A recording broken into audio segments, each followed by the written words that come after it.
Okay, good evening, everyone. Welcome to the special meeting of the school committee on February 18th, 2021, on a snowy night. We are not following our usual agenda. We have a special agenda for tonight. The whole meeting will be dedicated to learning about and having a conversation about a proposal to consider reducing distancing in our classrooms so that we may bring students in for more hours during the week. So that's what we're going to do. We will have the conversation. You can listen in, of course, and then there will be an opportunity for public hearing next Tuesday, not our usual day, but we're having our next meeting on Tuesday, the 23rd, I believe. And that you will then have an opportunity for, we will have a public hearing, you'll have an opportunity to make comments about our proposal. So we're excited to hear, Jim, what you have to offer and tell us. Are we going to start with you? Sure. Okay. Sure. Take it away. Well, thank you. I know this is a school committee meeting that you added, which I think was wise, to have a look at the thinking around returning more students to in-person learning. I have drafted a proposal which we'll talk about more expanded way, and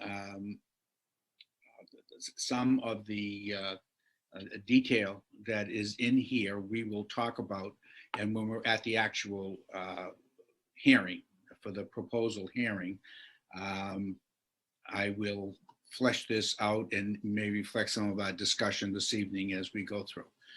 So, you know, part of the issue, just before we get into the talking about the details of the proposal, part of what we've been hearing nationally and throughout the state and locally is the concern what's happening to students, what's happening to everybody really through COVID and the isolation and being somewhat distant from the people we love and can't connect, and the impact that that's having on us as adults. And we're seeing in some of the work in our schools, what's happening to students who are apart from, for the most part, apart from their teachers for a long time, and apart from their learning, and spending too much time in front of the screen, and it's becoming a way of life, and it's having a pretty adverse effect on not just the students, but on adults, on families, and it's becoming, I think, a national, if not crisis, a national issue that we're going to have to come to grips with. We heard at the last school committee meeting a report from our mental health areas in the schools, the number of students that guidance counselors are seeing and trying to reach out to, the number of emergency room cases that we see are going up, and the concern is resonating across the spectrum. We hear it all the way from President Biden to Governor Baker and the Commissioner of Elementary and Secondary Education, Jeff Riley, indicating that we need to get students back in school. We're seeing the balance of benefit to students in terms of being in school as opposed to not being in school. The benefit of being in school relative to what they're suffering not being in school is really beginning to outweigh in a very serious way. So looking at that, and I'm also appreciative that we have a process in place which came from the negotiations with BEU, that there is a prescribed process in place which we are following. And one of those requirements is to provide evidence of scientific consensus that it has to do with the 6-foot distancing that we've all been going by, and that do we have a consensus of scientific evidence that would indicate that 6 feet are not required in order for teachers and students to be safe? So I'm sure you have, and we can make available to the public, probably at the public hearing, or maybe before, maybe it's being posted now, a document that was put together with the help, quite frankly, of Panel 4, and I've called upon some others, Mariah, to help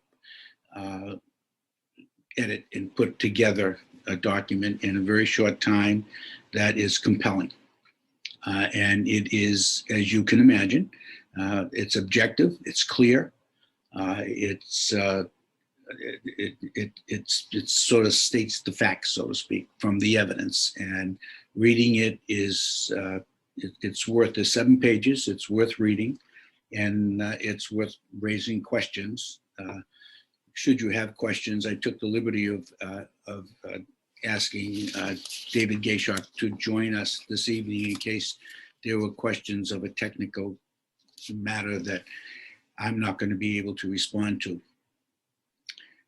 So in looking at our proposal to bring students back, I was also struck by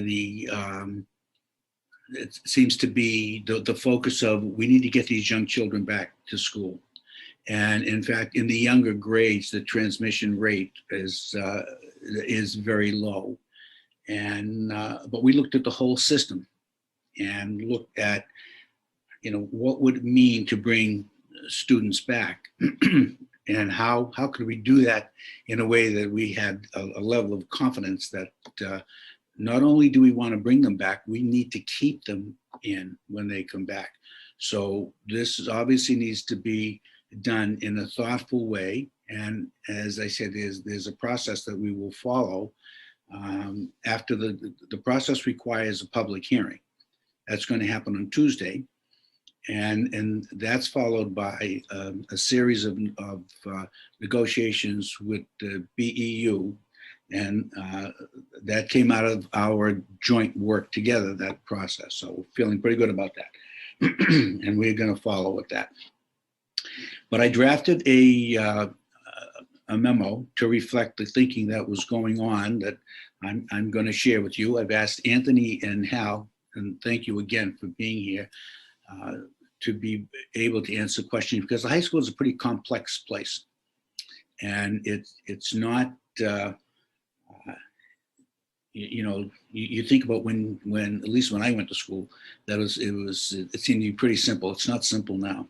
And you have students that are not just in class by grade, but they may be taking classes with students at different grades because they're taking a course. They're not just in a grade anymore. And that really complicates the whole concept of cohorting and mixing students and moving students around the building, and even class size, because students are selecting courses according to their interests and needs. And so they're not just being assigned to normalize the class size. Very complex, very complicated. Some of that spills over into the middle school in terms of the middle school classes, and I will talk more about that. I don't normally like to read, but in order to be coherent here, so I won't be jumping all over the place, I'm going to take the liberty of reading. I may pepper it a little bit as I go through, but I'm going to take the liberty of reading to give you a sense of the thinking, as at least as I was putting this together and reflecting on as we were opening school in September and grappling, with the health and safety issues, which that included like the cleaning protocols that had to change, masks, protective equipment, cohorting students. How are we going to do that? How are we going to think about all of that? And what kinds of materials do we need? What does that mean for nurses? What does that mean for students being together? How are we going to move them around the building? While we were dealing with all of that, it seemed that there were 3 other main issues that all school districts, but Brookline, we needed to deal with those, and they are significant. Ventilation. The ventilation of the buildings. You may recall that we were, at least from my perspective, we were ready to move into a hybrid and open school on September, the middle of September, September 16, I think was the date. And yet the ventilation in schools was a major issue. And clearly with the support of Panel 4, Matt Gillis was outstanding. But I will say the town of Brookline was outstanding and helped very much to address every single building, all of the areas in the building, and the ventilation was upgraded where necessary, tagged, identified, and brought to a place where it was probably the best ventilated schools in the state in terms of paying attention to the air exchange rate. And I'm not saying that as hyperbole. I really do think the effort that was made there was extraordinary. The other issue, another issue that we had to deal with at that time was social distancing. The guidance at the time was 6 feet, and we could have gone less. We adopted 6 feet. And I believe that was the right thing to do. This is something we didn't know anything about. We didn't know what the impact was going to be. We adopted a 6 foot distance. In order to adopt a 6 foot distance, it required that we reduce our class size. That means that we had to hire additional teachers in order to accomplish that. Once again, the town of Brookline, and with the school committee's support, obviously, we hired additional teachers so that we could reduce class size in order to, for example, have kindergarten be full-time. And we did that. And some of the other classes were made small as well. And then we offered students the opportunity to be fully remote. And somewhere in the vicinity of 700 students opted to receive their instruction in a 100% remote manner. Once again, the town stepped up. The school committee said, you put that program together. And we did. I say out of whole cloth, with the team that was put in place, Meg was leading, developed essentially a ninth school. But that required additional staffing. That required additional revenue from the town, and that happened. So with all of those pieces put together, we opened school, and we opened it with 4 learning models. Fully in person. We did that with the preschool and with kindergarten students. 5 days a week, they were in school. Reduced classes, so we had to have more for kindergarten. And we had a fully remote learning academy. K through 8, that's going to be important. K through 8, not K through 12. The high school, as no one would expect anything less, was very creative in being able to address their issues, which I'll speak to in a second. But grades 1 through 8 developed a hybrid model where students were essentially divided into 2 groups, and each group would have in-person school 2 days a week and a remote school 3 days a week. The high school was concerned about this. So in addition to all of what was going on in terms of the pandemic, the high school was concerned with the integrity of the program and the continuity of instruction. How can you have a student, for example, be in calculus and be there 2 days a week? That was going to compromise the program. So the high school, with its ingenuity, developed a system where they have 3 groups. One group stays home, remote learning, 100%, and then the other 2 groups are in 2 days a week and home the other 3 days a week. But the instruction at the high school is simultaneous, so that to maintain the integrity of the curriculum, teachers are teaching simultaneously 3 groups, and students are in 2 days a week, for half, 2 days, a third, 2 days a week for the other third, and the third is home full time. So pretty creative, pretty complex, pretty I would say hard work to pull it all together. And through it all, the teachers and the administrators stepped up and I think have done a terrific job. So all of that has happened. So I believe, with the mitigation strategies of the improved ventilation, staying at home when you're not feeling well, washing hands, wearing masks, maintaining distance, doing the asymptomatic testing, all of that has been very effective in containing the in-school spread of the virus.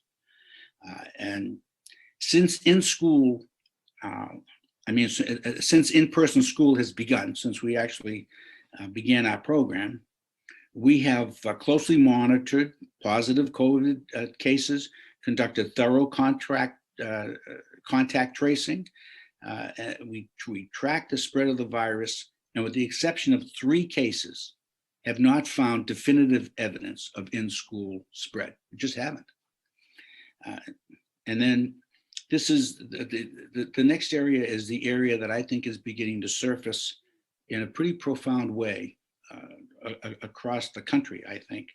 And, while we have continuously prioritized health and safety, because we have, of our community, the social emotional well-being of our students has also been of critical concern to all of us over the last several months. The extended period of hybrid instruction with reduced in-person school interactions has had a profound effect on our students. In addition, we know that our students of color, those who are on IEPs, English language learners, and students from lower income families have been disproportionately impacted by the pandemic. Schools not only offer routine and structure, but also provide psychological and in some cases physical safety for our students. Social emotional functioning and academic functioning are inextricably linked. The professionals in our buildings are acutely aware that children need to be mentally, physically, and emotionally present in our classrooms in order to learn. School teams, which include counselors, teachers, administrators, monitor students of concern and have been intervening with direct service, increased communication, touch points with students, connections to community service and support, to name a few. We are working on our approach for next year in terms of the health services, and we're asking ourselves, how much do we need to increase this area? And what services do we need to have in place to be sure we're prepared to deal with this anticipated increase in the needs related to depression, anxiety, trauma, and withdrawal?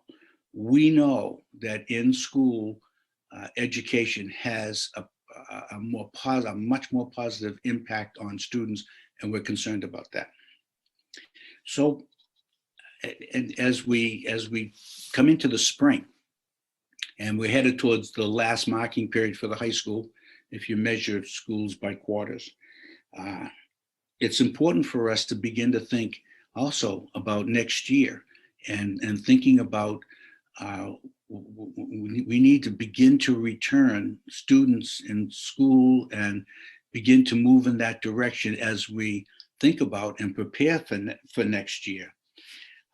And so trying to develop a proposal for how we're going to do that with the best interest of students in mind, we're looking at what's happened. So given how effective our mitigation efforts have been, and they have, and how impactful in-person school is for students, we now need to begin to return more students to full-time in-person instruction, starting with students in the youngest grades.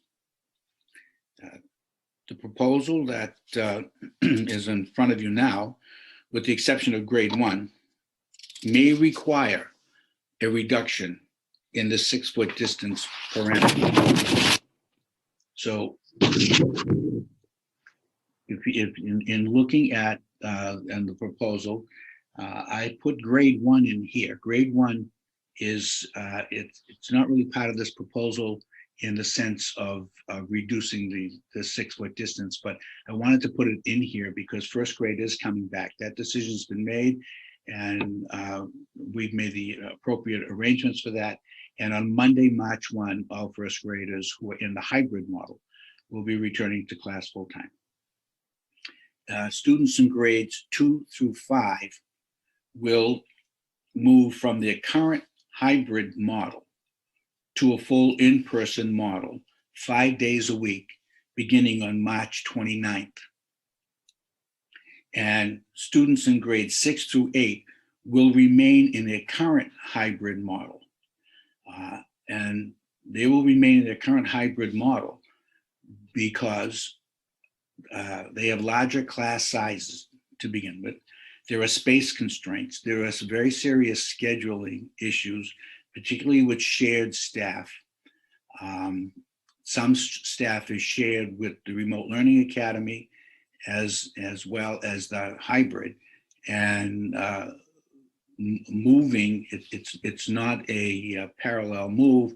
That move cuts across the schedules, which then begins to unravel the scheduling at the Remote Learning Academy. That has not been resolved.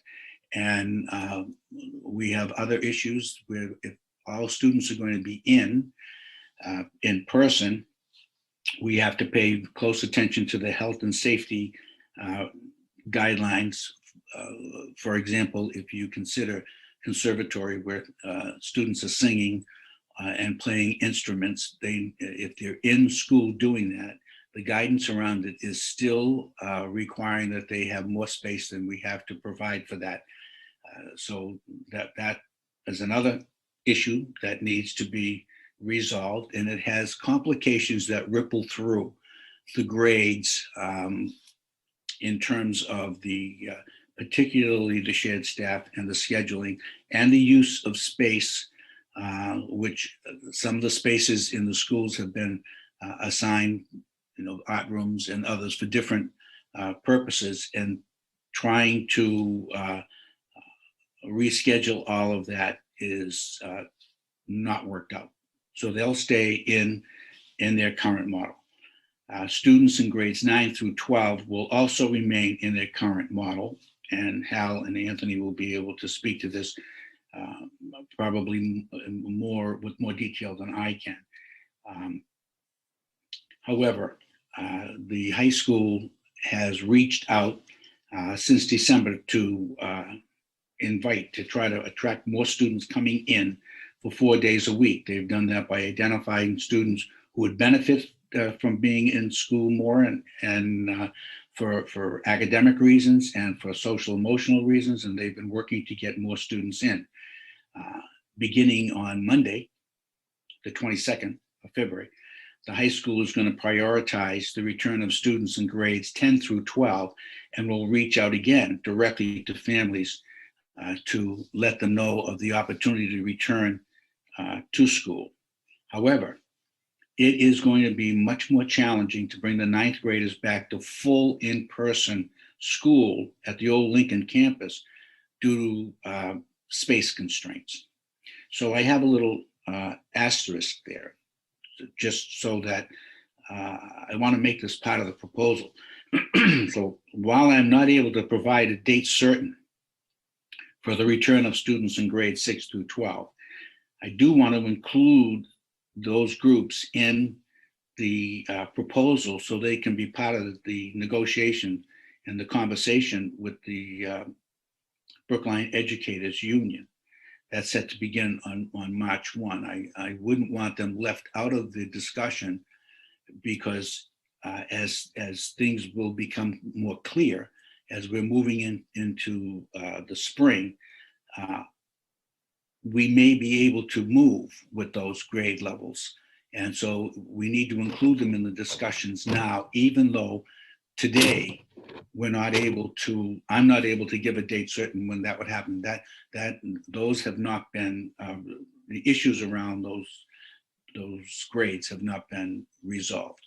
So in sum, the proposal really says bring grades 2 to 5 back to school beginning March 29th. And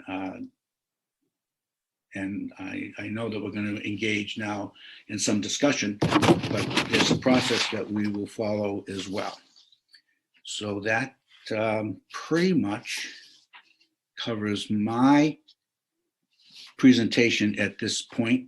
I just want to reiterate for anyone that this document is available, and I would strongly encourage people to read it, the document that talks about the consensus. All right, thank you. Thank you, Jim. Is there any panel member who wants to add to what Jim has said before we go to conversation from committee members? Suzanne, I guess my question would be, what would be helpful from the high school? We don't need to shift there now, and Jim certainly laid out the foundation of our plans. Let us know when you would like to hear from us for the 9 to 12 plans. Well, I think, Anthony, you could, if you and Hal want to jump in now just to expand on what Jim said, then we'll throw it into the mix for all of our conversation. That sounds great. Thanks, Suzanne, and thanks everybody. Jim, thank you for that introduction, including articulating the many challenges and the incredible support I can say as a school leader that we've received from the school committee and from district leaders during a very challenging year. And knowing that both things can be true. There are students and families who need more and different from us at the high school and probably district-wide, and there's been incredible efforts by many on this call and many outside of this call. So in terms of, for tonight, I figured we'd have a few chunks that we can offer. One is offering a few more specifics on how we've increased our cohort A, and then building on what Jim said about potentially adding to cohort A, especially at the 10th through 12th grade level. And then talking about beyond identifying needs that we might have around space, around distancing. So just to begin at the beginning for this year, we built a model, and Jim did a nice job describing it. We built a really flexible model where kids could be learning remotely if they needed for family reasons, for health reasons, and beginning in late October and then early November, adding increased in-person experiences through a hybrid model.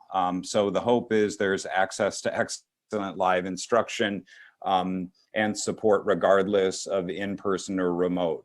We know that we've built a harder model to manage in many ways, that teachers are adjusting to who's in front of them, who's at home, but the flexibility that we're providing students and families we think is best given the pandemic.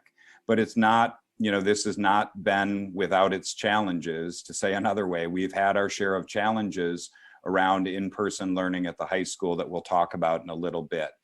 So chunk one is essentially, as Jim said, we've expanded cohort A. Now this is the group of students who come in for 4 days a week of in-person learning. So they attend in person both during the MT cohort for Monday and Tuesday and for the Thursday, Friday cohort. So 4 days of instruction. In-person learning. So beginning in late November and early December, deans and guidance counselors and overall student support teams began using student performance data and other feedback in order to identify waves of students who we thought would and could benefit from in-person instruction.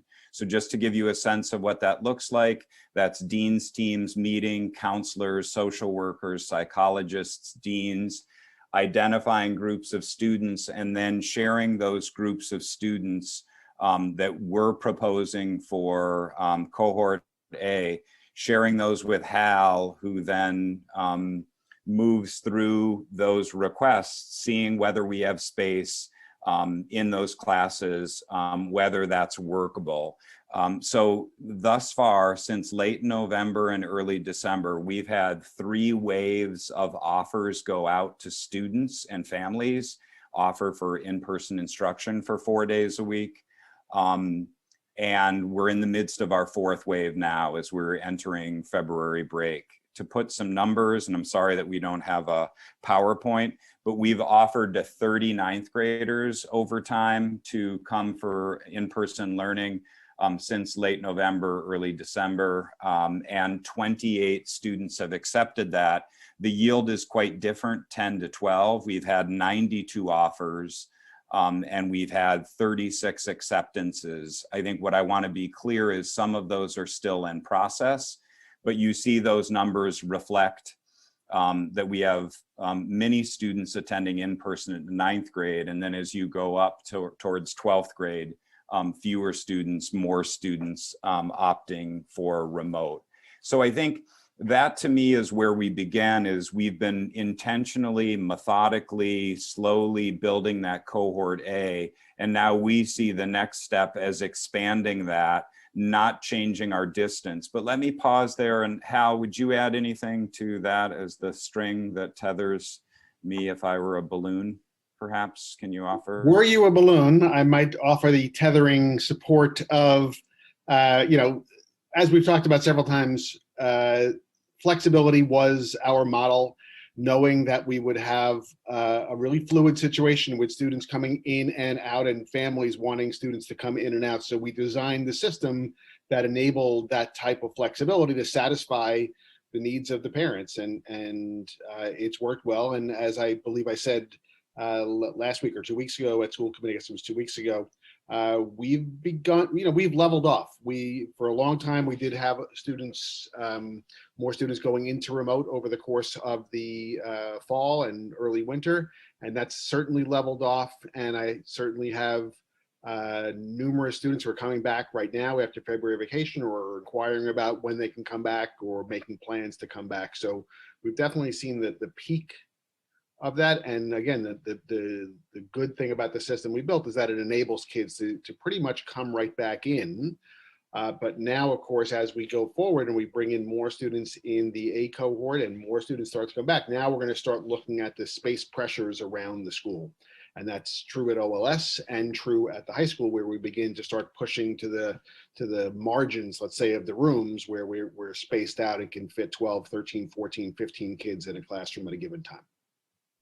Awesome, Hal. And so what you're hearing is that, and you heard from Jim, that on Monday the 22nd, so as we return from break, Hal and I are going to email all students, parents, guardians, and caretakers to say that we may very well have space available for students and families interested in taking advantage of cohort A or 4 days a week of in-person instruction. I want to be clear that it's on a space available. We are using the 6-foot distancing, but certainly 10th through 12th grade, and especially the older students, we have space in many, many classes and would like students and families to be able to take advantage of those. So we will use some sort of Google form in order to solicit information, give a window within which we're accepting those, and then begin to make rolling decisions that I think as early as Monday 3/1, we could be offering further spaces in cohort A based on space available. There are lots of challenges to that, namely it's Hal making sure that we have space in classes and according to schedules. And then there are some other issues that we're going to navigate concurrently as Hal is wading through that data. Let me just check my notes and make sure. Yeah, so as I was saying, it's a dynamic process and it's time consuming, but we think if we have space and can offer more in-person learning to students, especially 10th through 12th grade, why not offer it sooner rather than later and as early as March 1st. And then it sets up a next phase. So we try to yield as many students as we can over the next few weeks. That survey will also give us information about where we need further space. at what grade levels. I can tell you, and Hal has emphasized this, so did Jim, we are short on space at Old Lincoln School. The classes are not large. It's a beautiful building. It's a, you know, we have loved it, and yet there is not room for many more than 12 students at times, maybe 13 or 14. So we know that that will be an issue. And then I think that we return to you as district leaders and as school committee to share that data with you all to say, here's what we're learning about our larger needs and desires, both for in-person learning and what families may very well choose to learn remotely for the year. So we'll have that information to circle back with you. I think I would just quickly try to run through a few of the issues that we're going to be navigating as we, especially as we return more and more students. You've heard about our use of the OWL cameras, so thank you so much for your support and for Mary Ellen's support. We will continue to have that use of an important technology proliferate, and we'll support that. We need to expand and look at other outdoor spaces and potentially indoor spaces. To be clear, our teachers are doing an incredible job, so are our counselors, our entire staff is. There are issues with our program. We've certainly sided on public health, and so we have very little eating inside, just in the auditorium, with quite a bit of distancing on inclement weather days. But I think we need to look at outdoor spaces. I think we need to look at indoor spaces that could support students who might be disinclined to attend in person because they have a free block and then a chunk of time where they feel like they don't have anywhere to go. So we're looking at that. We may make a couple of minor schedule adjustments because Hal hasn't had enough practice on working on this schedule. So we figure with a little more, he's really going to get this down this year. No, I think we're mindful that lots of schedule changes are difficult, and yet we think we can potentially better support students with a couple of minor changes. I think we may very well run into a moment where we need to work with students and families who are, I'm going to call them high-nose, hybrid in name only, meaning people who are in a hybrid cohort, but may very well be choosing to learn remotely during, you know, after the surge and so on. At some point, we may need to say to them, listen, you have an in-person slot on Monday and Tuesday. We need to decide whether you're going to come in or whether you're going to be more permanently remote.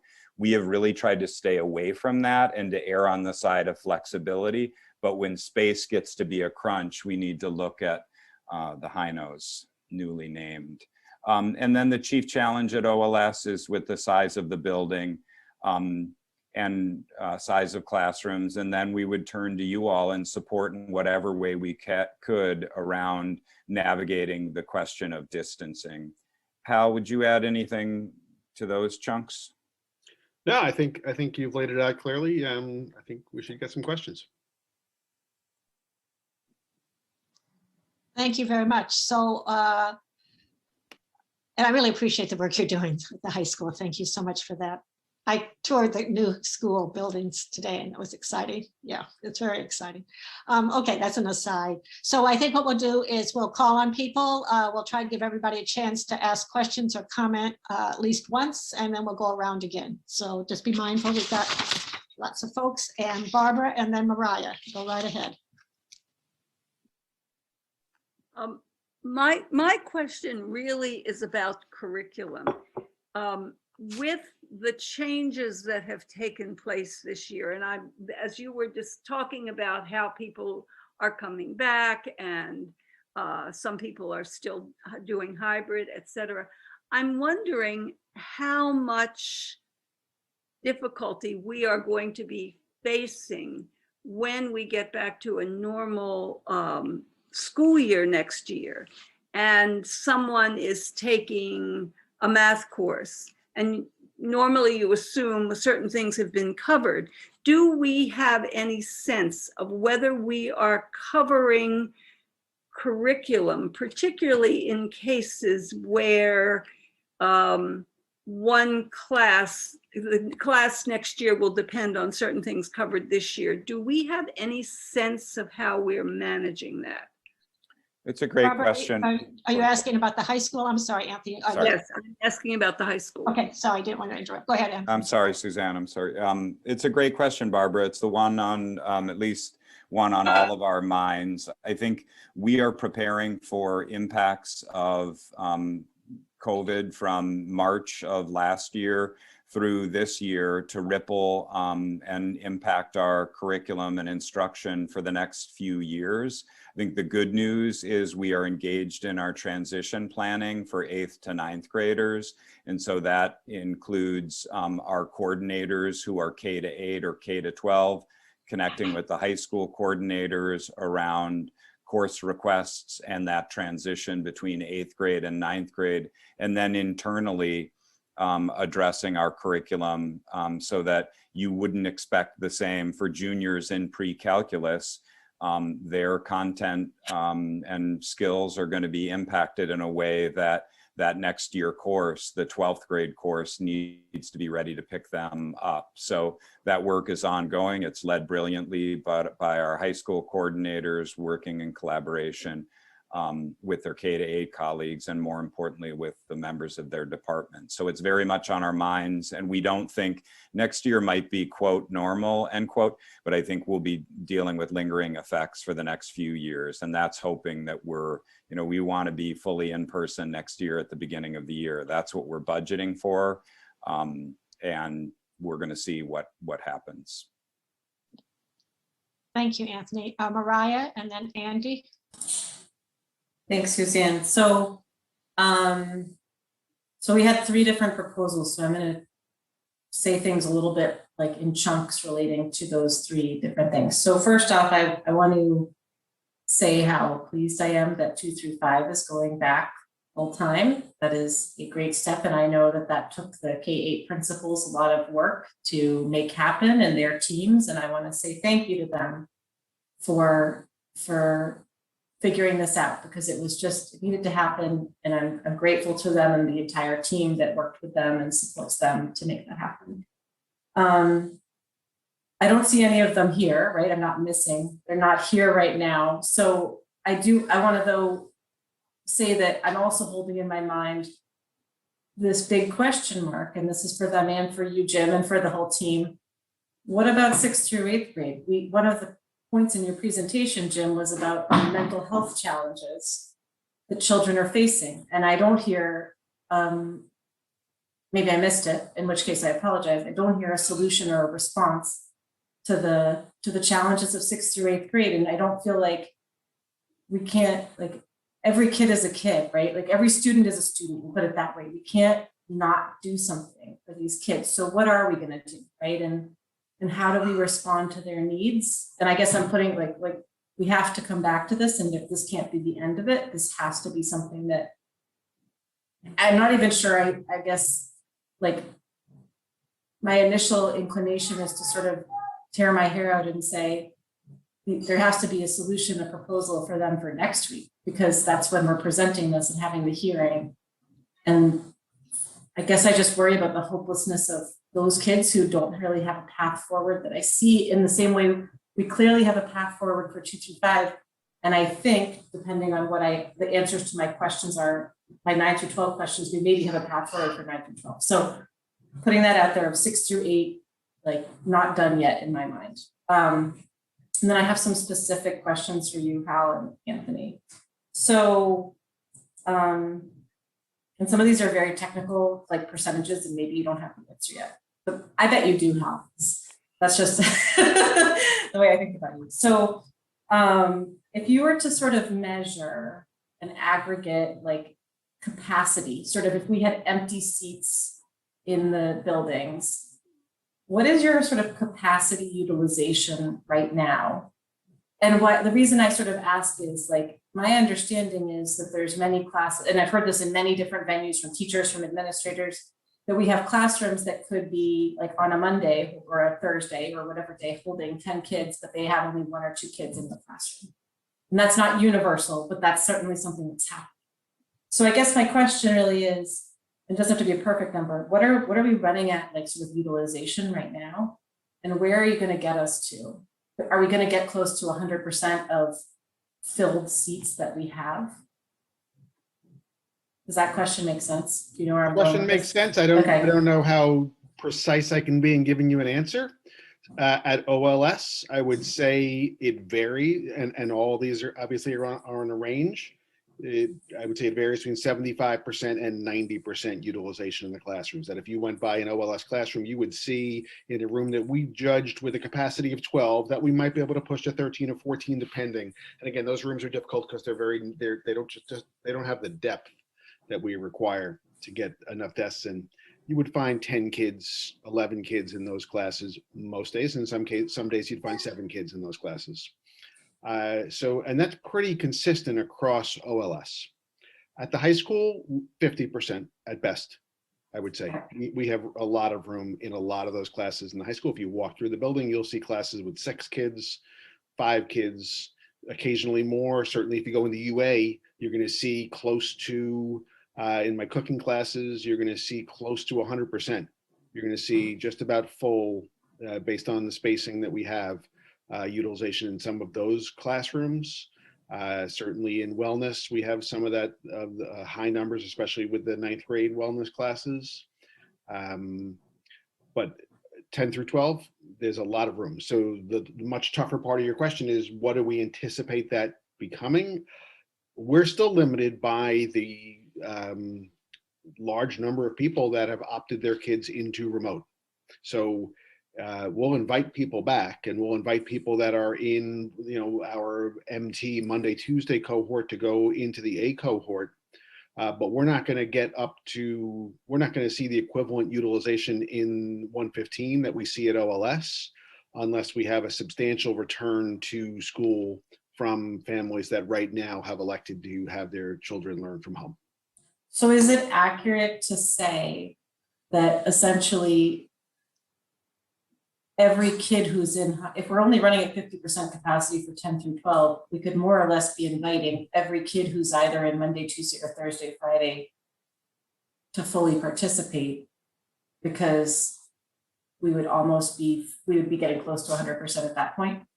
Yeah, emphasis on more or less. There are More or less, right? cases where there are going to be people that are way over.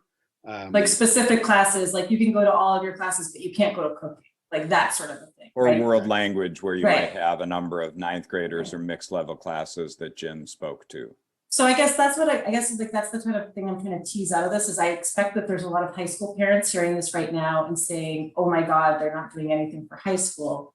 But it sounds like for the upper grades, not the freshmen, there's a lot more capacity that you're going to be tapping into to really bring those kids back in those families who want to, in a much more full-time basis. Is that I sure accurate? hope that's what they hear, Mariah. I can understand. It's not what I heard, so that's Okay. why I want to, I think I'm probably not the only one.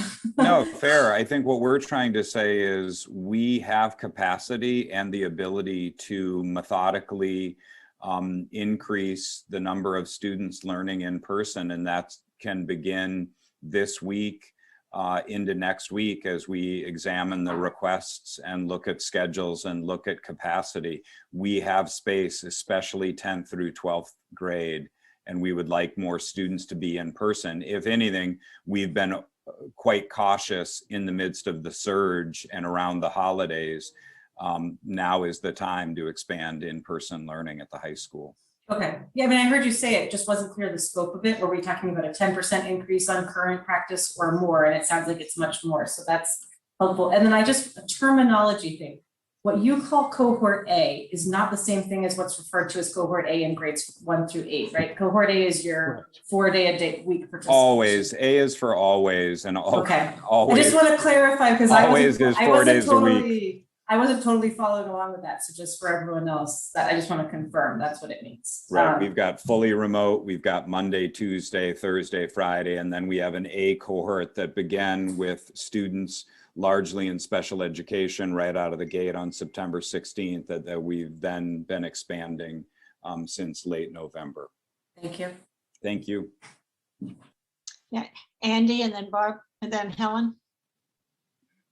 Thanks, Suzanne. Yeah, so actually Mariah covered some of my questions. I do have two things I would like to ask, one about grade 9 and one about grades 6 through 8. So regarding grade 9, Anthony, I think at the end of your initial presentation, you said something that was a little bit enigmatic about along the lines of working with or seeking help from the school committee regarding distancing at OLS.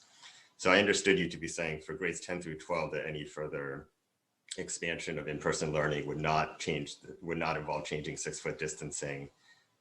Were you saying there that for 9th grade, you might want to look into changing distancing in order to accomplish that at OLS? Yeah, whether like or not, I think that the need may necessitate that. And I think that the idea is that we solicit the feedback of students and families to get a gauge on what our gut is, that we're going to bump up against distancing pretty soon, if we're not already there. And so expanding in-person learning at 9th grade would then logically spur a question around distancing in order to, it would necessitate changing the 6-foot distancing. And then that's where we would turn to you all, seeing that that is a process that the school committee and district leaders, I believe, lead, and we would offer input and would work hard to implement that. Okay, but before it gets back to the school committee, you'll be sort of gauging demand to figure out what the change in distancing would have to be. And I think, right, Andy, and I think more importantly, maybe sharing that information with you all so that you know the very real, where we've been able to build the in-person and expand, and where we're hitting space requirements. I think that will be valuable feedback to return to with the school committee so that you have a sense of where we are and where we're going. Thanks. And my other question was about grades 6 through 8. So even if it's not possible right now to bring those grades back in their entirety, Jim, do you think we can be looking into sort of really expanding the number of, for example, ELL kids or kids on IEPs or kids who have a sort of demonstrated problem with remote learning, and just really try to pull in as many of those kids as we can? Yeah. Even though we can't bring them all back all at once. Yes. Thank you for that question, and I wrote that down. Yeah. Helen and then David. So thank you all for all these plans. I think it's really a step in the right direction, as much as many of us would like the steps to go quicker.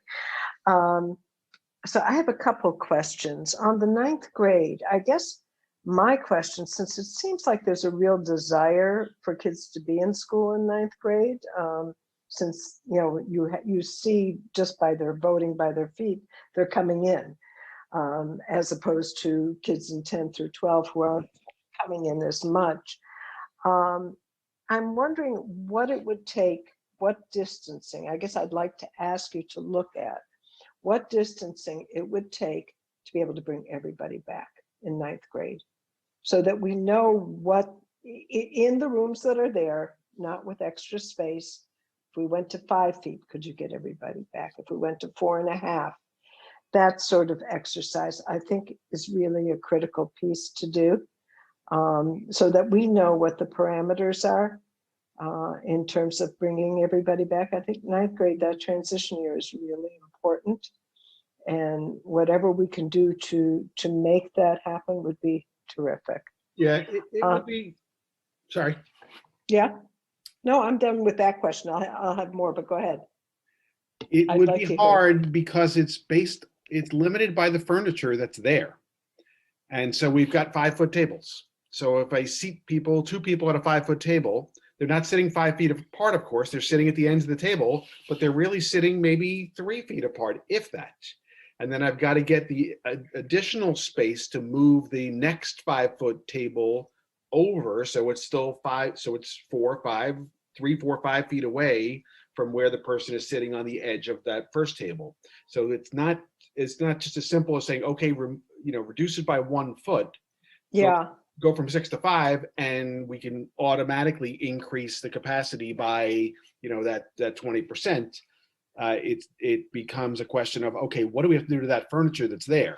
I could have one person sit at one end of a table and another person sit sort of at the end of a table, off to the side of a table, as long as they're right-handed, perhaps.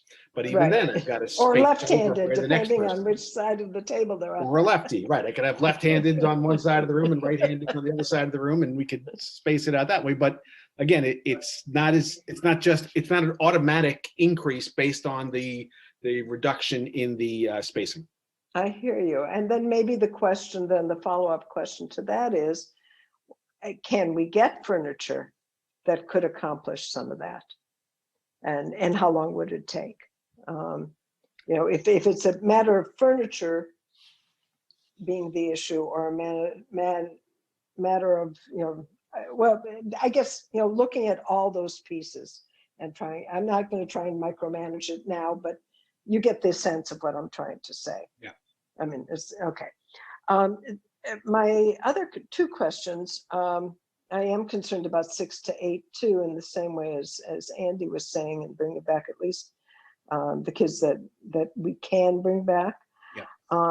I'm wondering too if there are some schools, well, and this is maybe really heretical to say, that have smaller class sizes already and could do this, whereas others might not be able to.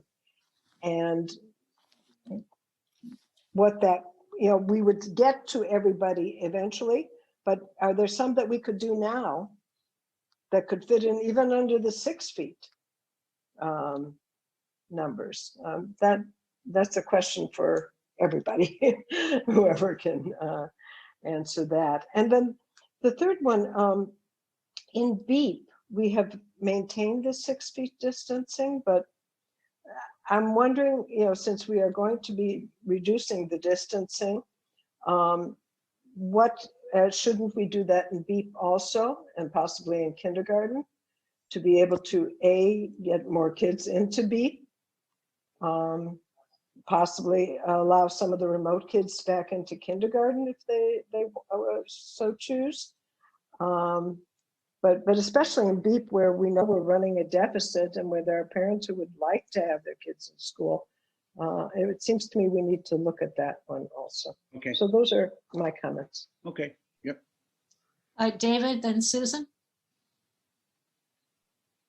So one of my questions is similar to Andy's and Helen's. So there was a mention that if at the high school, if there is space, more students to be brought back. So I'm just wondering, under what distancing parameter are you operating under? So is that at 6 feet?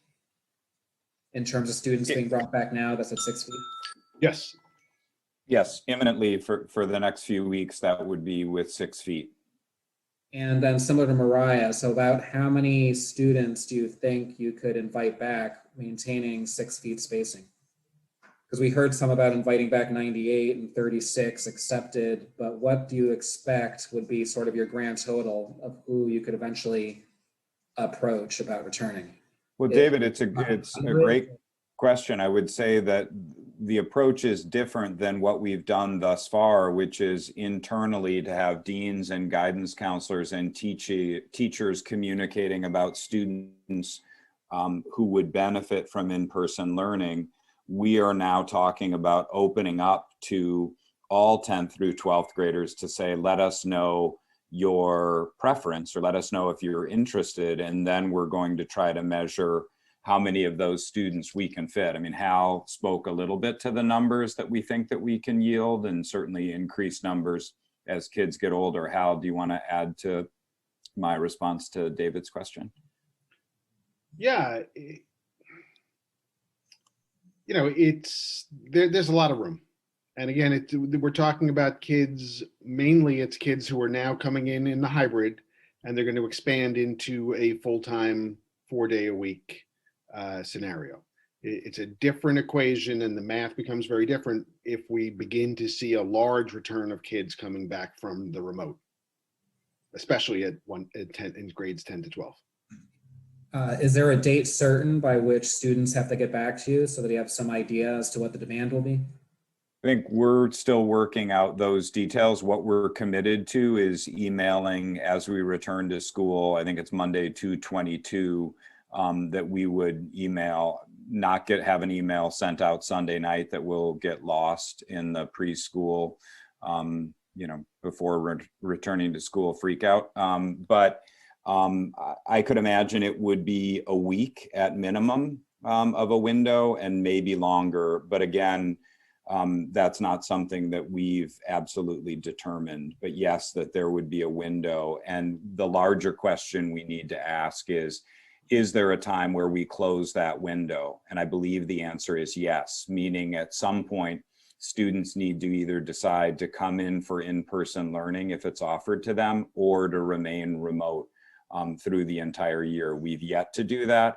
I see the need to do that at the very least as we begin fourth quarter, which I believe is Wednesday, April 7th.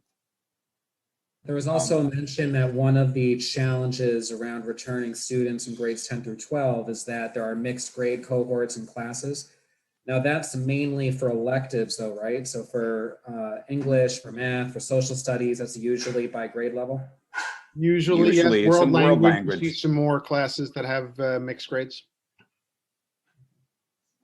Is there any consideration into returning more students for classes that are primarily within grade level, and possibly keeping those that are more of mixed grades and hybrid? Yeah, absolutely. We've already done that in some cases. In some cases with students that we've invited back into the A cohort, they come back for all of their classes, save, for example, a cooking class, where we say for the cooking class, you're going to come in on Monday, Tuesday, but Thursday, Friday, you'll continue to do that class in remote. All right, thank you. And then Dave Gayshock, I guess this question would be a little more for you. To what extent is the return of students in grades 6 through 12 being impeded by logistics, as opposed to where the scientific evidence stands with respect to student and educator safety? The panel 4 recommendation to bring students back in a staged way was intended all the way through grade 12.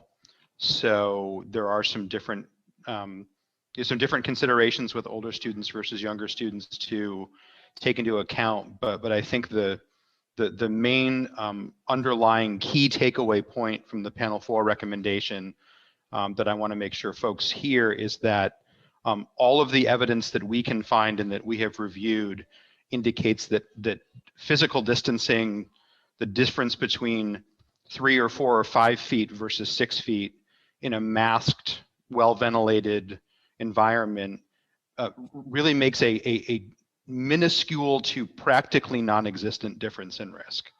And so even though as a general matter, high school age students are closer to adults in terms of virus transmissibility and infection rate from all the data we've reviewed. In this particular case, when we're talking about the role of distancing, it really does not, it is not the difference that it was initially thought to be.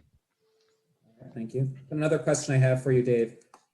So the current ventilation standards that we have in place right now, are those sufficient to accommodate the additional students that would be returning for grades 2 through 5?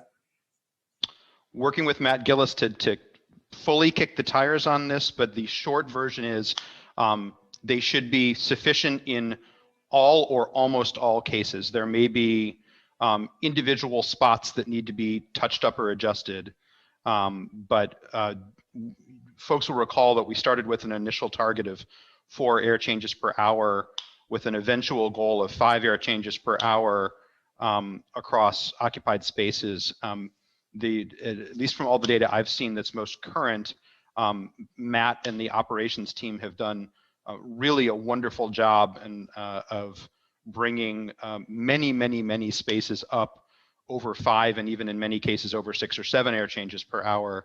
When you combine that fact with the fact that we're also talking about, even if we returned every single hybrid student grades pre-K to 12 back to school, in the vast majority of, or back to, I shouldn't say to school, to in-person learning, in the vast majority of cases, we're still talking about significantly reduced classroom occupancies versus what, for instance, building code contemplates.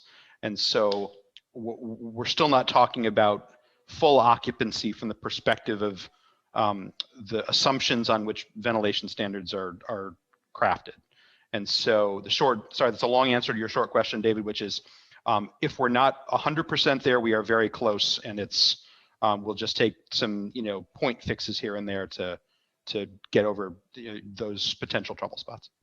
All right, thank you. I know I'm going for a while, so I'll try to go a little faster here. David, let's get you to your second round because we haven't gotten to everybody's first. So hold that question, okay?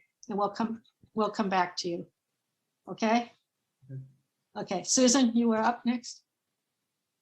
Sure. First of all, I just want to echo the thanks of all of the work that has happened. This is, it's a simple 2-page summary, and it's just so many hours and hours and hours of work. So thank you for doing it. Thank you, Jim, for leading it. And thank you to all of our principals who are, as I was saying earlier to someone, playing live action wizards chess with no magic wand. It's an incredible effort. So thank you. I just want to follow up on a couple of the questions. Just the 10 through 12, would one of you be able to just give me sort of a rough sense of all remote, cohort A, MT, and TF? Like how many kids are in each of those, just so we have a sense? Because I think part of what was confusing is that we weren't totally sure how many kids we were talking about. I don't know if you have that handy. I do have it handy. So for the high school as a whole, we have 5.4% of the kids, that's 110 kids, are in the A cohort currently. I have just shy of 800 kids remote, that's 39%, and 27.5% each in the Monday, Tuesday, Thursday, Friday. So 40% remote. The 9th grade itself is 25% remote. So you're looking at numbers for the high school as a whole that are approaching 50% remote, 50% in the hybrid. Okay, so that makes a lot more sense, because what I'm hearing you say is that the reason, and correct me if I get this wrong, but the reason that you can start to open up the under the discussion with 4 days a week for anyone who is at least hybrid now, MT or Monday, Tuesday, or Thursday, Friday, is because of the numbers, because at least half of the kids are all remote. And then I think I'm hearing you say that if that group wanted to start coming back, because that's half the high school, then we're starting to have a different conversation. Is that fair? That's okay. Okay. I think that clears up a lot of the questions from earlier, just sizing wise. So I guess my next question is, as you think about, just back on the 9th grade for a moment, we don't need the answer right now, but absolutely understand the shape of those rooms at OLS and the tables and the configuration and how you can't just reduce it by one distance and get a 6th more kids in. So I definitely get that. I think the question that we're probably gonna get asked, and I think we just have to understand, is at what distance could everybody fit? Meaning if all of the hybrid students in 9th grade, so anybody who's A or Monday, Tuesday, Thursday, Friday, if all of them, not the remote, wanted to be in the classroom at the same time, what does that mean in terms of the distancing for all the reasons that you said? Does that mean we're at 3 feet? Does that mean we're at 1 foot? What does that mean? So we don't have to answer it now, but I think that's important for us to understand, because I think that will help us gauge things, if that's okay. Sure. Okay. Yeah. We can't answer that now, but okay. Certainly, I understand the parameters. So if we had 75% of students coming in, what would that mean to the spacing of a standard? And the rooms there are pretty standardized. So yeah, we can certainly get that answer for you. Okay, that'd be great.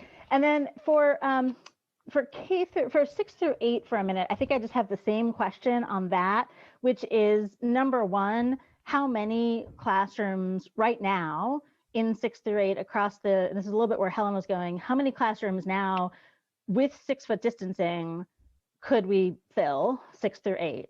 And then I think the second question, given who's in RLA and where kids are, but then the second question is the same as what I just asked for Hal. If we wanted to get everybody back, what does that mean in terms of distancing? Does that mean we'd be at 3? Does that mean we'd be at 1? Does that mean we'd be at 5? So I think that those two things will be really helpful for us to understand as we kind of enter the next piece of this, because I think it helps us calibrate whether we're having a conversation about 6 feet and 5 feet, or whether we're having a conversation about 2 feet. And those are very different conversations. So I think that's, if I just want to put that out there for Tuesday.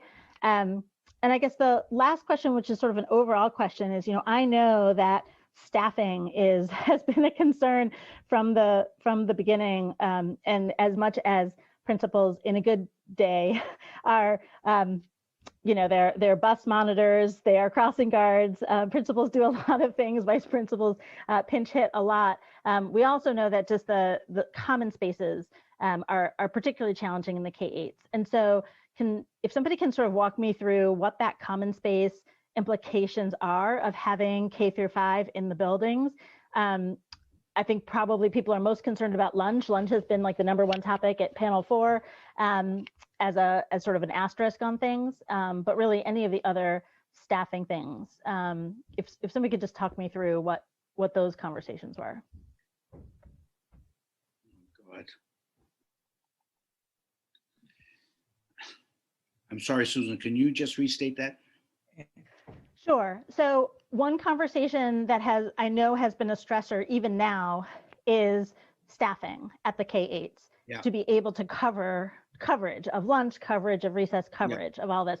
We have vice principals going in, we have principals covering science classes, we know that. And so part of my question is, what does this do to the staffing needs? And then sort of the second piece of that is sort of lunchtime specifically. If it means going closer than 6 feet somehow, mask off, eating, that is sort of one of the things that we know we're paying attention to. So can somebody just talk me through what those conversations were? Yeah, that's a pretty insightful question, actually. Those conversations did talk exactly about things you're talking about, the supervision in different areas, and what that would mean. There was conversations about, let's make sure we have all our substitute teachers so that we can call on that, so that we're fully staffed there as much as we can. There is concern about that, make no mistake about it. And there's also concern about lunchtime. I know that's one of those mundane things nobody wants to talk about, but that's a major area where students are going to be eating. We want to keep them at 6 feet when they take their masks off to eat. However, we're also looking at, and Matt Gillis is doing yeoman's work here, we're looking at sort of those old learning carrels, plexiglass barriers kind of thing, so that if we can't hit the 6 foot distance, that students would be separated from each other with the plexiglass barrier. That's what we're looking at. Those issues, they don't feel very esoteric, but those are the issues that have principals up at night wondering how they're going to actually manage all of that. So again, just to be succinct about it, they want to make sure we have the substitute teacher filled, and they want to arrange it so they can keep the kids at 6 feet when they're eating, and they're concerned about the supervision for that. Yeah. Okay, and just sorry. No, you got it. Yeah, no, that's very helpful. I think just the follow-up to that is, I know that panel 4 has been talking about lunch for months and months, so it is esoteric or specific, but it is sort of a top concern. And anybody who wants to nerd out with panel 4 can come at 3 o'clock on Fridays and talk about lunch. I guess my question for that is, though, are we going to then see kind of a proposal for what it will cost, what it will take, how long it will take to kind of do some of these things? I mean, I do know that there are parents who, in the same way that they kind of fanned out and tested windows in the fall, might be quite willing and happy to step up, either financially or in terms of volunteer hours. And so I think it would just be helpful to understand, like, what would it take instead of we can't do it? Not that we're saying that, but because I think maybe some of those things, if we raise the question, might be more solvable than we think. So I think that would be my only thought on that. Okay.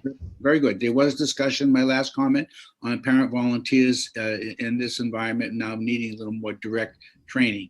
But yes, and Matt Gillis, by the way, has already gone out to order desks. Those have already been ordered because of the smaller tables at the 2 to 5, where students would have to sit too close with each other. He's already ordered desks, which are coming out of reopening funds that Mary Ellen identified for us. Good. Thanks so much. Dimitri, did you want to make a comment or say anything? You don't have to. Well, thank you, Suzanne. But a lot of my questions have been asked, so I'll skip on the questions. I just wanted to say thank you to Jim. I think this is good progress in the direction that I would hope to see it go. Thank you as well to Hal and Anthony at the high school. Again, if we can find a solution to bring back more of the 68, I think, but this to me feels good and a good timeline to start bringing more students back in. Mm-hmm. Jennifer, did you want to say anything? But you don't need to. I'm just checking.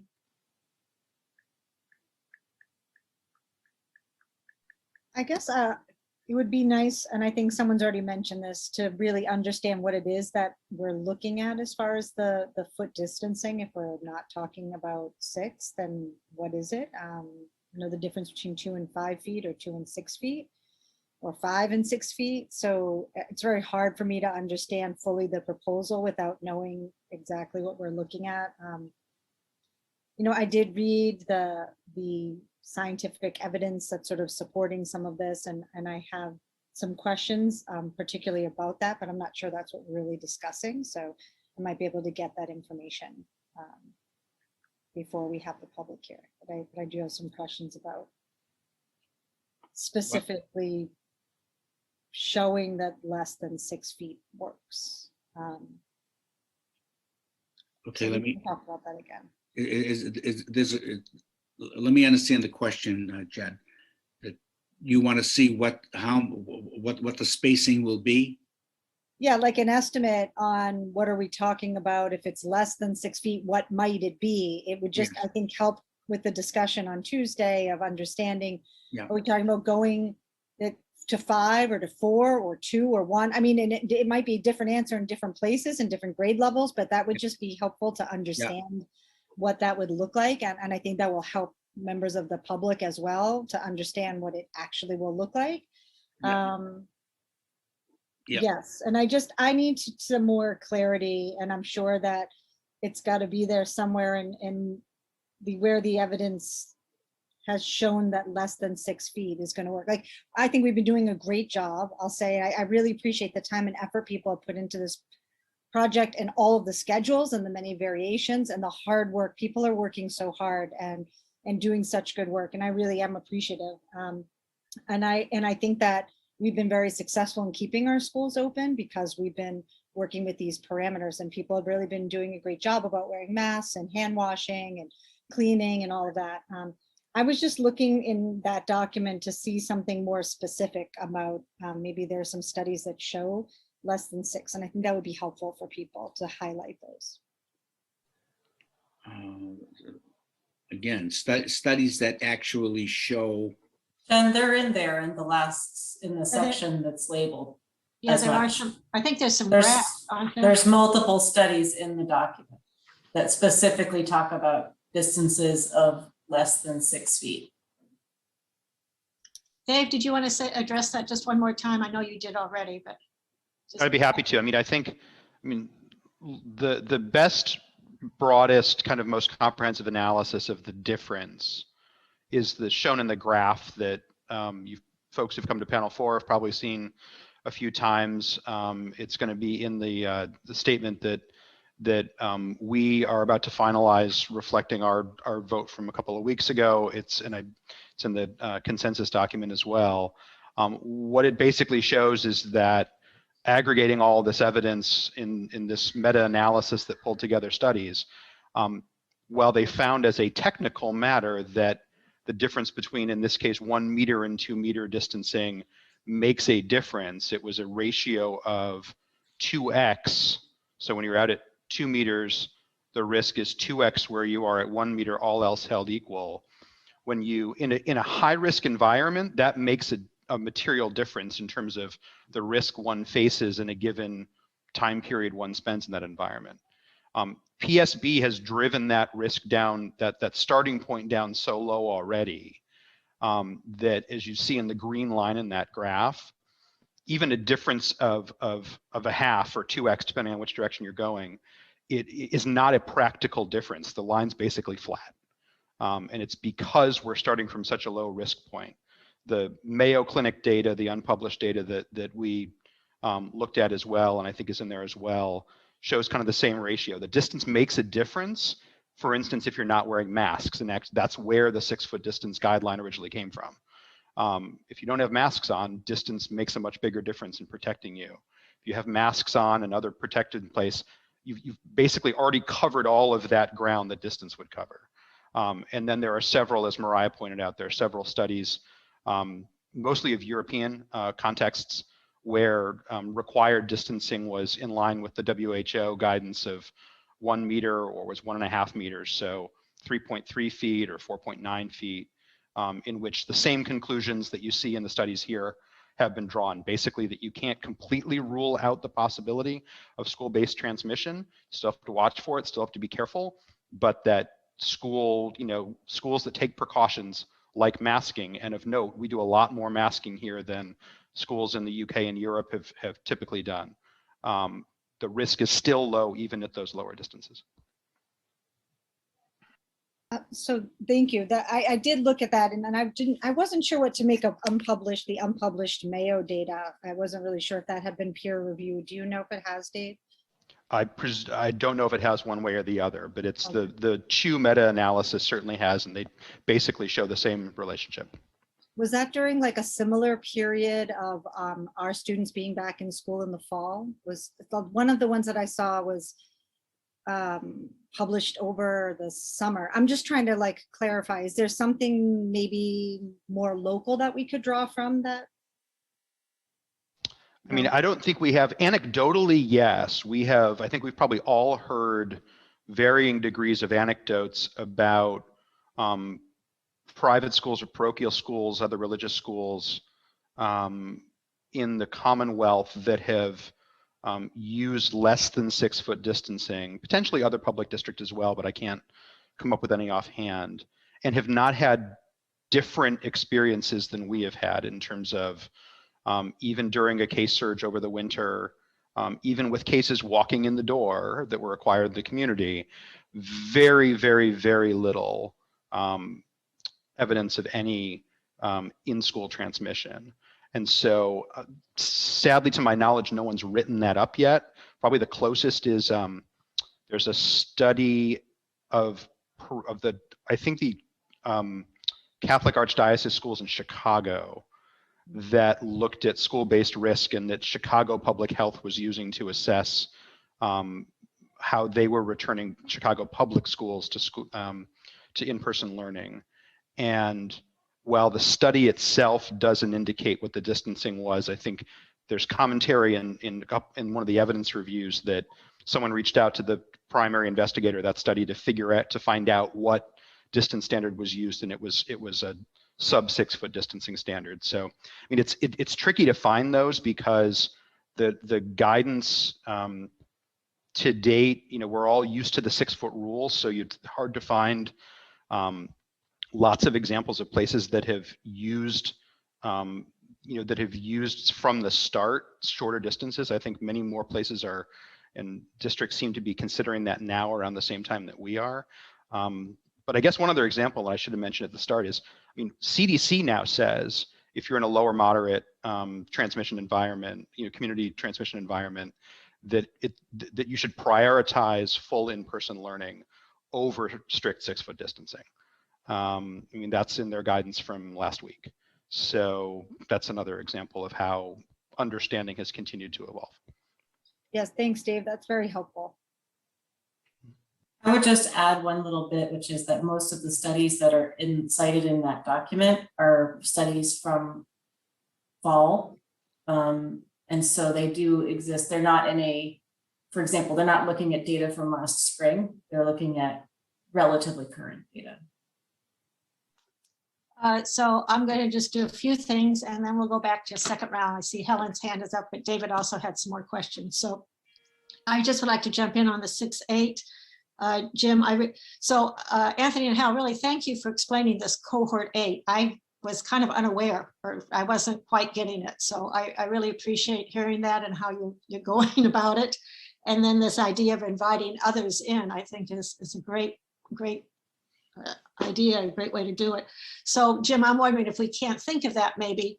I know in the elementary K-8s, we call cohort A one thing and cohort B, it's not the same definition, but I'm wondering if we can't think of the BHS cohort A for our 6th to 8th graders. So again, I think Andy mentioned and some others have mentioned bringing in those children where there are seats available right now that are ELs, that have IEPs, that maybe low income, that need that kind of care.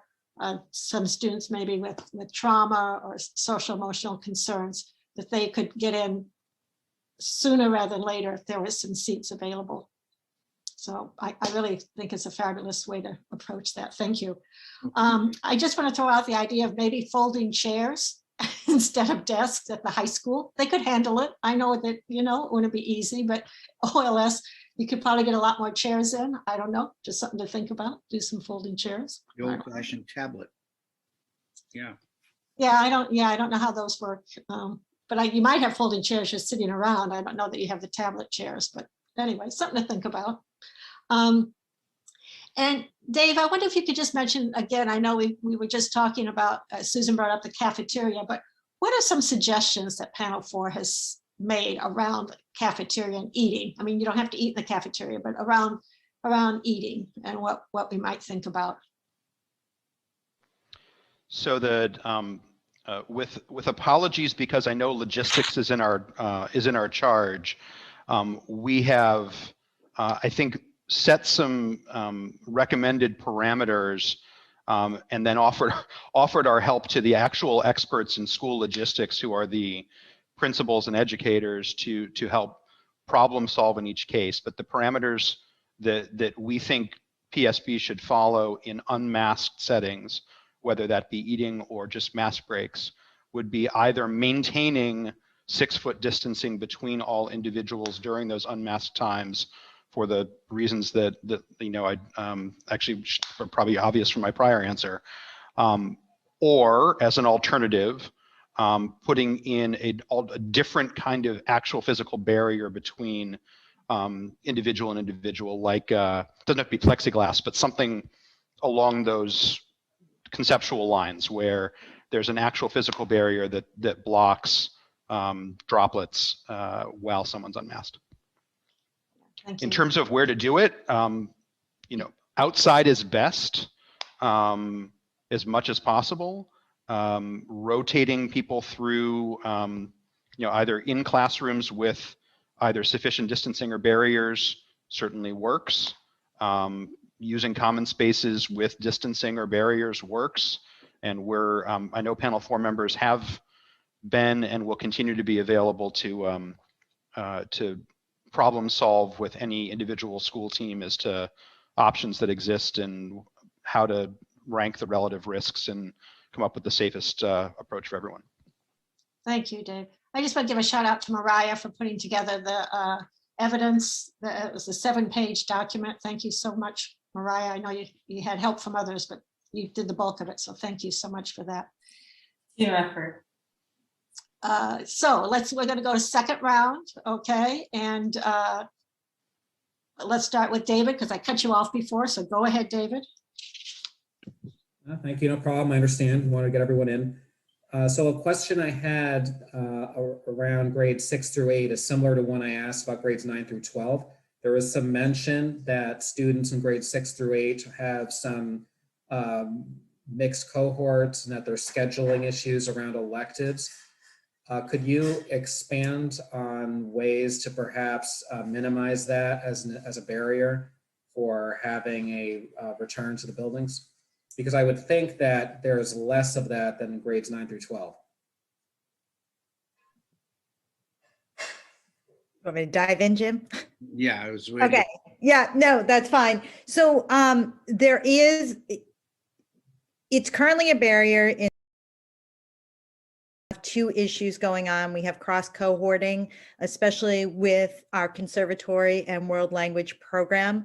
And we'd have to untangle both of those. We also have teachers who will be traveling between schools, which means that by bringing everybody in, we will be increasing the number of students that teachers see. And therefore, we need to figure out a way to limit that. And that also is an impact from bringing, if we were to have 1 through 8 in as well, because now teachers would also be seeing more students who teach who teach the special areas and the world language. And so we have two issues. One is going across schools, the number of shared staff. And the second issue is the cross cohorting. So it's a fair amount of untangling and scheduling to figure out how to reduce both of those issues right now. In a typical year, though, there are buildings that share staff anyway. So I'm wondering what would be different about this year? Is it that some of them are also in RLA? No, well, and that is an additional thing. So there's the RLA issue where we're sharing staff, and teachers are teaching both RLA and in person. And then there's the other issue of the number of students that an individual teacher would be working with. So yes, that does happen in a typical year. And in a typical year, we don't have a set number of students that a teacher can see and in this pandemic, we do. So therefore, we need to limit the number of students that an individual teacher sees. And so we would have both cross cohorting and teachers going across schools. So it impacts in two factors. What's that current limit based on, and what is the limit? You know what, I would have to go back to the MOU just to see what the final limit was. Anthony, I don't know if you remember because you were sitting there. I don't have it, but you're right to name that the issue is that it's restricted within the memorandum of agreement. I think Channel 4 has a recommendation on it as well. Yeah, and right, and it's there's a reason that it's restricted. Yeah. Okay, thank you. Yep. Helen, I think you had your hand up. I think Barbara, did you have your hand up? Okay, and then Mariah. Okay, and then Susan. Okay. I did. There were two small things. One, just I want to be clear on K through or pre-K through 5 now. Once everybody is back in person, it's 5 days a week. There's no remote Wednesday. Right. And it's full 5 days a week. Right. Okay. I just wanted to make sure. Michelle says, wait a second. Wednesday is still the collaborative day for teachers in the afternoon. Yeah. Yeah. But is it for the kindergarten teachers too? Everybody. So what time does school end on Wednesday? It ends at noon. Noon. Oh, okay. I didn't realize that. I thought that kindergarten went every day, 5 days a week. Okay, so there's still that piece. And the second piece is, have we communicated with Extended Day to let them know that kids are coming back and that, you know, because they're struggling economically. Yeah. This will help them. I know Mary Ellen has Friday meetings with them. I'm not sure if there's one this week. I think it got canceled. Mary Ellen? This Friday got canceled. We talked about it last week and the week before. So we've been in touch with them and communicating with them all along.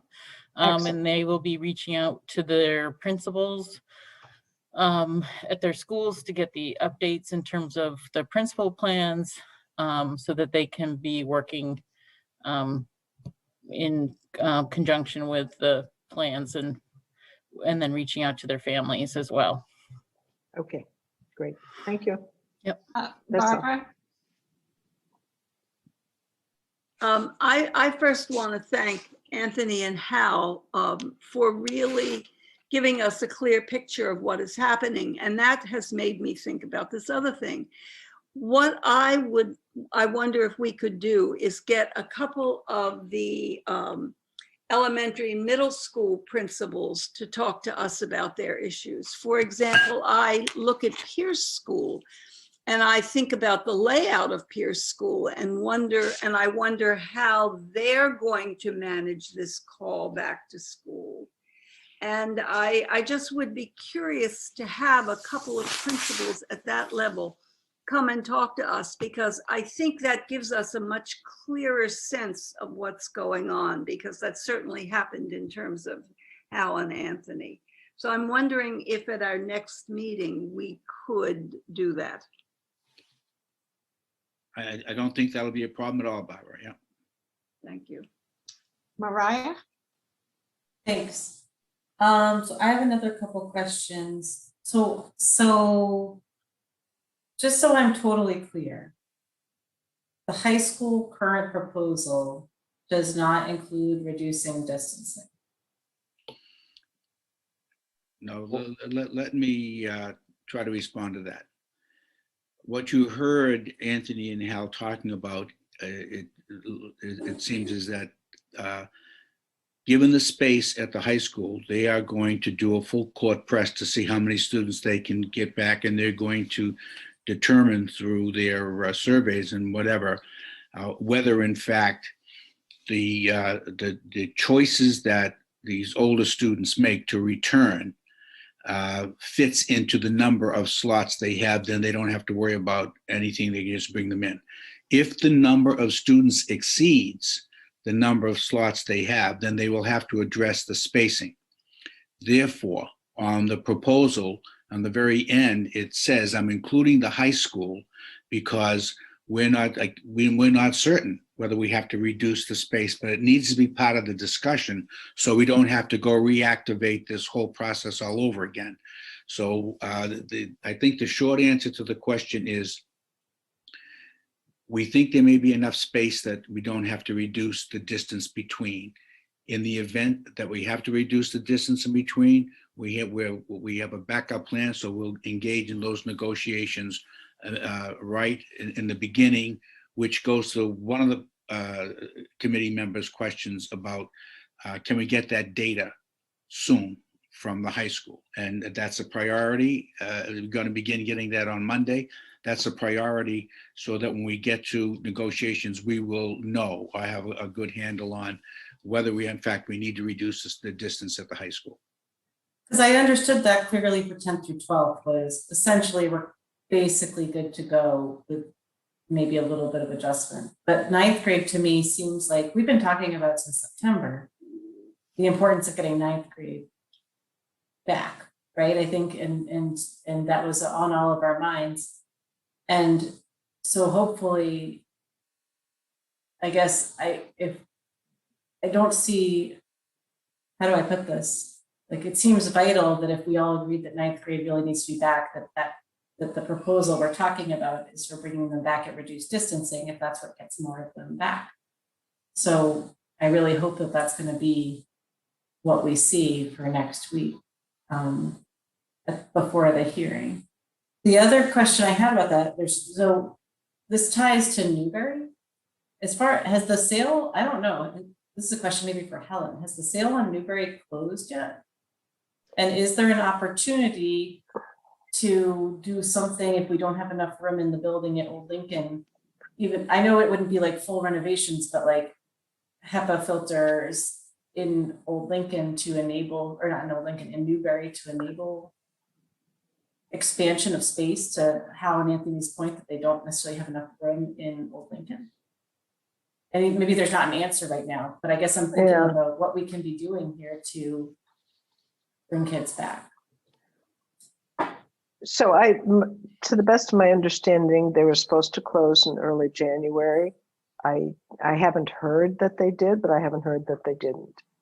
The space would need substantial, I think, renovate, not substantial, but it would need some renovation. I think before we could put students in there. That being said, and then how do the logistics of it may be so overwhelming that it maybe just won't again work. I'm just trying it's worth looking at. I'll talk with I'm sure Dr. Marini will talk with Matt, and I can too, about what's possible. I would try, and I think we'd have better and quicker luck getting smaller desks if that's the problem, because the rooms at Old Lincoln are rather large. The desks are not great for trying to get more kids in. One thought I had, I mean, this is really off the wall a bit, but there are schools that are closed that might be willing to loan us some individual tablet desks, that, or we could pay to borrow them or pay for them even. So it may be another way of expediting things. My last question is the plan at the high school changing at all or proposing to change at all which teachers are in person versus not in person? Like if your student is in a class in which the teacher is remote now, is their teacher definitely still going to be remote? Even if they came in 4 days, that class would still be only offered remotely? Or is there any change there? Sure, thanks, Mariah. And that's one thing that I definitely failed to make explicit and intended to include when I talked about issues to navigate. So we made a series of decisions to support staff, teachers, paraprofessionals, others to work part-time or full-time remote. And we did so by making explicit that we would review those decisions and retain the right to change that. And so that's something that we are now going to be engaging in, is a series of conversations with educators involving our awesome coordinators and having some staff that may be part or full-time remote returning to in-person instruction, in-person work. I say that with noting that we will have staff who teach remotely for the entirety of the year in the same way that we will have students learning remotely for the entirety of the year. That said, the motivation around in-person learning certainly spurs us to look at the remote decisions we've made and to see whether we can have more staff in person, offering in-person instruction and support.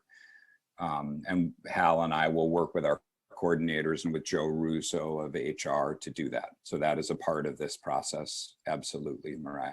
Thank you. Thank you. Susan, did you have your hand up? Then Jennifer.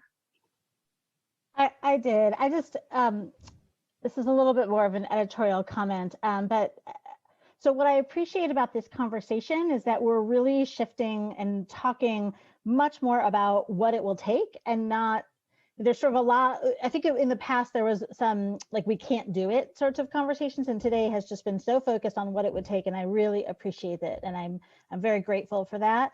And I think just, focusing on that in that next set of information we get about within the 6 feet, how many can we get in, ASAP, how many grades in how many buildings. For the rest of the classrooms, what is the distancing that would be implied, right? Again, it's a big difference between 2 feet and 5 feet.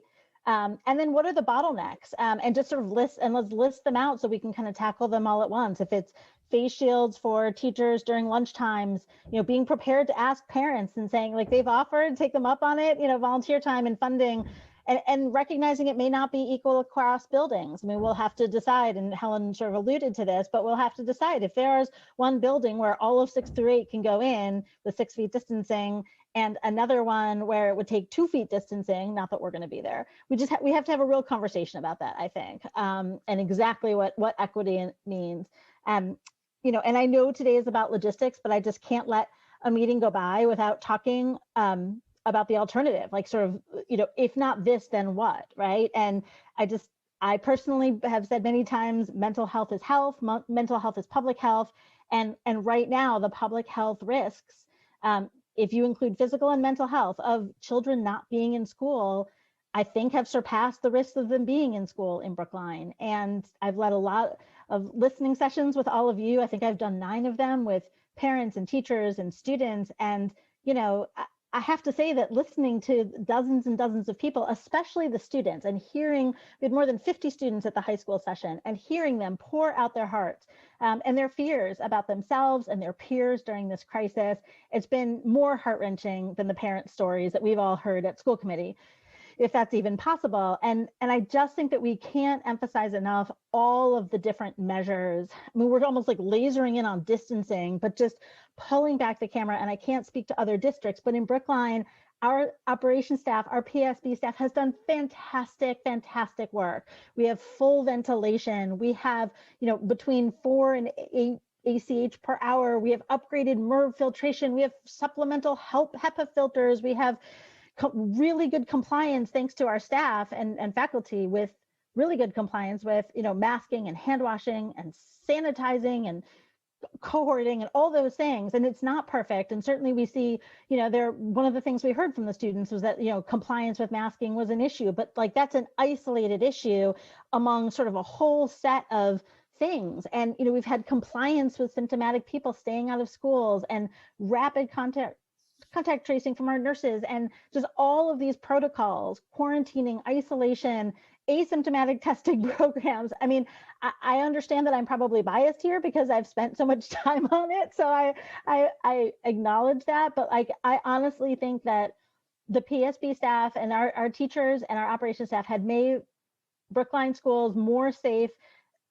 than as safe as a public school could be, which is not 100% safe, and that our schools are far more safe than probably any other single place that our kids and probably our staff could be congregating and are congregating right now, because I can tell you they are not in places as safe as our schools are.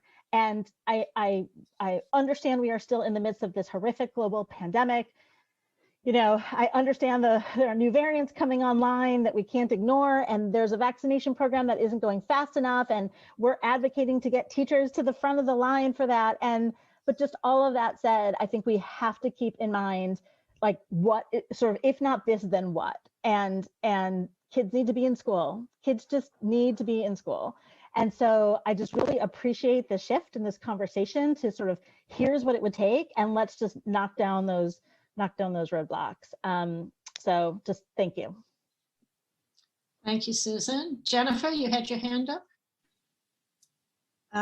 Actually, what I wrote it down because sometimes our conversations go for a while, and I'm like, well, I'm not even sure that was so far back now. I was actually going to just go back to the piece about Newbury, and I was just going to add on that I thought it might be some pretty logistical problems with transportation between Newbury and the high school as far as scheduling. So I was just throwing my 2 cents into that, although I do love the idea of having more space for us to bring more kids back. But I just wasn't sure how complicated that might be. And I wanted to swing back to an earlier idea too, and just resurface it again. And I think we talked about this at previous meetings, looking at fully utilizing our spaces for the BEAT program and bringing as many kids back as we can. I think we talked about it at our Clark Road building. And I just don't know if we circled back to that conversation. So I just wanted to bubble that back up while we're talking about this, thinking about getting, as many kids back into school as we can in the best way that we can. So not my comments, certainly not as long or as emphatic as Susan. So I'm swinging us back around. Thank you, Jennifer. Demetria or Andy, do you have anything you want to say or add? Just maybe to Jennifer's and Mariah's comment about Newbury, given where the buildings are, I wonder if it would make more sense to try to have students in Clark and have some of the Clark staff go to Newbury, because Clark is close enough to OLS for it not to be completely absurd to have students going back and forth. So just a thought, since it has come up. I think I would defer to the staff on this one. Okay. Thank you. I just want to remind folks that we probably will not have everything worked out by Tuesday, that part of this 3 weeks of negotiations that we have coming up gives us time to think together on how to solve some of these challenges. And so I would suspect that not everything will be ironed out by Tuesday. We will hear public comment. There's a public hearing. Robin, would you like to just remind the audience how they sign up for that? I know we'll have a lot. Sure, they can send an email to me or to school_committee@psbma.org, and I will add them to the list and send them the login information. Thank you, Robin. So it is a full agenda for the school committee meeting on the 23rd. So the public hearing will be just a part of that, but I'm sure we'll have lots of people speaking and sharing ideas with us, and that's what we're looking for. We're not looking for all the answers by Tuesday, but certainly we should have some of these answers to some of the questions that we've been asking. It's getting close to our time. David, do you want to have a word? Suzanne, could I interrupt just for a second? Sure. It's been a long week for Anthony and Hal, and if there are no more direct questions for the high school, can we release them to Release the balloon and the string, or the balloon and string gonna float away? Yeah. David, was your comment for the high school or no? Was that- It looks like Jennifer has one. Oh, Jennifer? Actually, I wanted to say a thank you. I was able to utilize one of the VHS tours on our construction project. And so just before they went, it was awesome. I'm so excited. It's going to be so awesome. It's just going to be awesome. My enthusiasm is through the roof. And I just really wanted to appreciate, I saw Mr. Mason then I was like, I'm on vacation. So I was surprised to see him there, and he was hard at work. And so just a testament to how hard our staff are working. And so I just wanted to say thank you to you both, and just give my enthusiasm to the high school project. The tour was great. Yeah, I agree with you, Jennifer, absolutely. Anthony and Hal, you are dismissed. Good night. Thank you. Thank you, Jim. Thank you, everybody. Good night. We'll see you soon. Yeah. David, did you have a comment or question? Yeah, so just what I was going to say is I understand we're not going to have all the details by Tuesday. That's not realistic. I'm not asking for that, but I would hope that we could have a little bit, some more specifics around planning for grades 6 through 8 and for 9 through 12. If it can't be a full return, what will it be? What will it look like? What are the considerations that will go into place? What would the timetable be? And then also on the use of different spaces, I like Andy's idea of considering how we can utilize Clark Road differently, just as a consideration. I also like the idea of utilizing Newbury a bit further. One of the reasons that we said we were trying to purchase that property was to use it for as educational space in part. And we have a building sitting there, and yes, it'll take work to put students there and staff there, but if we could at least explore what would be necessary in order to utilize it. Doesn't necessarily have to be for 9th grade. It's very close to Runkle. If it could help out Runkle for grade 6 through 8 return, if it could help out Heath, which is not too far away, just being able to figure out what those potential uses would be, and a few more specifics around 6 through 8, 9 through 12, even if it's just articulating what we heard today about partial returns, just having that be a part of the official proposal. Yep. Yep. So David, it is my understanding that 6 through 12 are not off the table, that they are we're still figuring this out, and we still hope to have them back. So we don't have dates from Jim because there's so many challenges to figure out, but that doesn't mean that we're not going to try to work on that. So I just right, Jim? Yeah. Jim, would you like the last word? Well, I think this has been a fascinating discussion. I appreciate Susan Wolf-Dickoff's perspective that it's not we can't, but it's an attitude of how can we make it happen. And I think given that perspective, then when we do run into a roadblock, it's not because there's a lack of will, but it's because there's a roadblock. And it may be hard to get over. So we'll have to work together on that.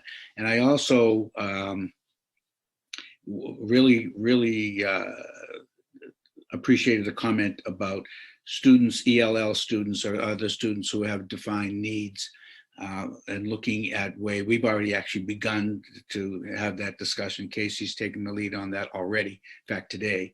So that's timely, and that really was great.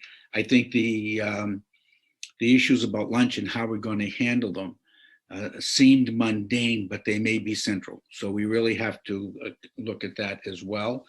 The comments about be specific about 6 through 8. Be specific what's going to happen with 6 through 8. Very good, and legitimate and necessary. Let me see. If there are bottlenecks, identify them. And what are the actual distances? You know, some of that stuff we'll be able to have on Tuesday. But it's a challenging sort of assignment. It'll be good to go through this, and of course it has a whole other process after this. But at least we'll come back and address most of these questions. I believe on Tuesday we should be able to address most of them at some level. And then, of course, we'll hear from the community, and we'll go from there. So really, I think the discussion was a great discussion, and you know, a little shout out to Dave Gayshok. I keep doing this to the poor guy. Thank you for being here, Dave. I know that providing the detail on the scientific information has to be accurate. So it's great to have somebody here who actually understands and is and really is able to articulate it in a way that the rest of us can understand. So your efforts are greatly appreciated. But thanks, Jim. And if you don't mind, I'm just going to say that I have the huge privilege of just being the spokesperson and the organizer for the real group of experts who are the other folks on panel 4 and the even broader group of community experts that have come together to support us. So it's a big team effort, and it's been a real privilege to work with and to represent that group of folks in this context. So thank you. All right, great. With that, Suzanne, I think we better get a night's sleep tomorrow. Yeah, there's no need for an executive session tonight, so we can call it a night. Jennifer, you have your hand up for something. Is it possible to make a brief announcement about an upcoming curriculum subcommittee meeting? Sure, Jennifer. Okay, I'm sorry. It's just that I wanted to clarify that we will not be discussing the ESSER grant at the upcoming curriculum subcommittee meeting, which I think may have been out there in the community. So I just wanted to clarify that for folks, that is not on our agenda. What is on our agenda, which is next Tuesday from 4 to 5:30 prior to our other school committee meeting, is talking about interventions, talking about assessing student progress next school year, and time on learning. So those are the 3 things that are on the agenda for updates. And so I just wanted to let people know that the ESSER grant is not currently in the hands of curriculum. Thanks, Jennifer. Andy? Yes, so could I ask if people want to weigh in on how to use the ESSER grant? To whom should they address themselves?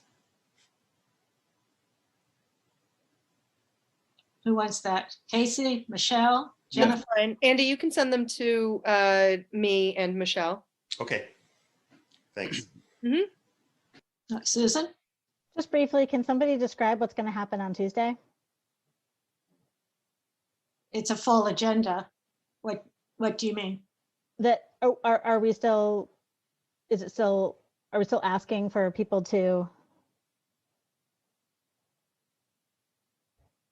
Whoops! Did you freeze? So if you look at the agenda, I think the public hearing starts at 6:15, maybe 6:30. No, I think we moved it out, Robin, a little bit later, right? 6:30 maybe. So there's a full agenda is posted. No, just for the public, when they should plan to come, or what we're asking them to. I would say between 6:15 and 6:30 is when we're going to start the public hearing part. Okay. Okay, thank you, everybody. Thank you for your input. It was a great discussion. Thank you, Jim, so much for the work you're doing. Thank you, Mariah, for that report that you put together. And thank you to everyone for contributing tonight. Enjoy the snow and have a good night. All right, good night. Good night.